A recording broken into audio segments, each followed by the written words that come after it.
weaponized state. But Spain, northern Italy, and Turkey have all acquired nuclear weapons and are seeking to enforce food sharing on the better-fed countries of northern Europe. Britain, which has managed to make itself just about self-sufficient in food by dint of a great national effort, has withdrawn from the continent and shelters behind its enhanced nuclear deterrent. I think that's why they are actually renewing their deterrent, by the way, right now.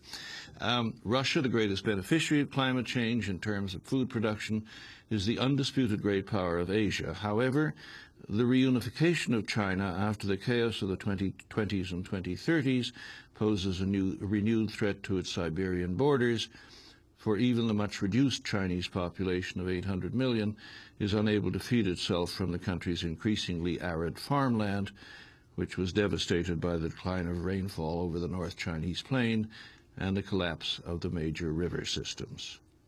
Southern India is re-emerging as a major regional power, but what used to be northern India, Pakistan, and Bangladesh remain swept by famine and anarchy due to the collapse of the flow in the glacier-fed Indus, Ganges, and Brahmaputra rivers. Welcome to 2036. Can you talk about what geoengineering is?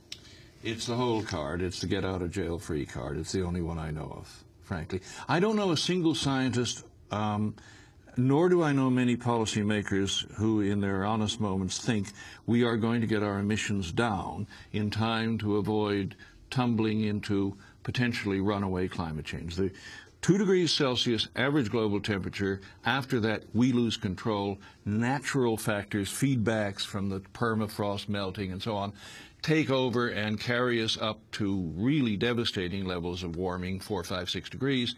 You're sort of trapped on this escalator and you can't get off. So if that's where we're heading, what do?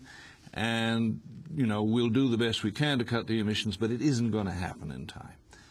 And the answer is geoengineering. You cheat. You find ways to hold the temperature down while you go on working at the project of getting your emissions down. That's a long-term solution. But if waiting, you know, just getting your emissions down is your only technique, sorry, you're going to trigger the feedbacks, you're in runaway. So cheat. Basically, the phrase we're all going to know in 2 years' time is SRM, and that stands for Solar Radiation Management. And it's a variety of techniques for interrupting enough of the sunlight incoming from, you know, from space before it reaches the surface to keep the temperature somewhat lower. I'm not talking about enough that it gets dark at noon or something. 1% would do. So you put sulfur dioxide in the stratosphere. I mean, we already dump a lot of it in the lower atmosphere, but put it up in the stratosphere where it'll stay for a couple of years. This is what big volcanoes do when they explode, and we actually get a cooler global temperature the year after a large volcano explodes. So we could do that. You know, we use mid-air refueling aircraft, put some sulfur dioxide in the stratosphere, or, you know, thicken up the clouds over the oceans, the low-lying cloud. There was even one suggestion, the Energy Secretary, Stephen Chu, bounced it out in March, I think it was. We could lower average global temperature by 1 degree Celsius simply by painting all the roofs and the roads white. Globally. You know, I'm still troubled to some degree by this analysis that seems to sort of preclude the possibility of changes in the society that would dramatically begin to help us move away from this nightmare scenario. It seems that to some degree the military may be pushing this, again, as a way to exercise more, as you're saying, a new frontier for the military. Could this lead, the threat of major calamity lead to more push for authoritarianism, for military control over our societies? I think that's true. I don't think necessarily, for example, I don't think the U.S. military want that, but I think it could well come out of this.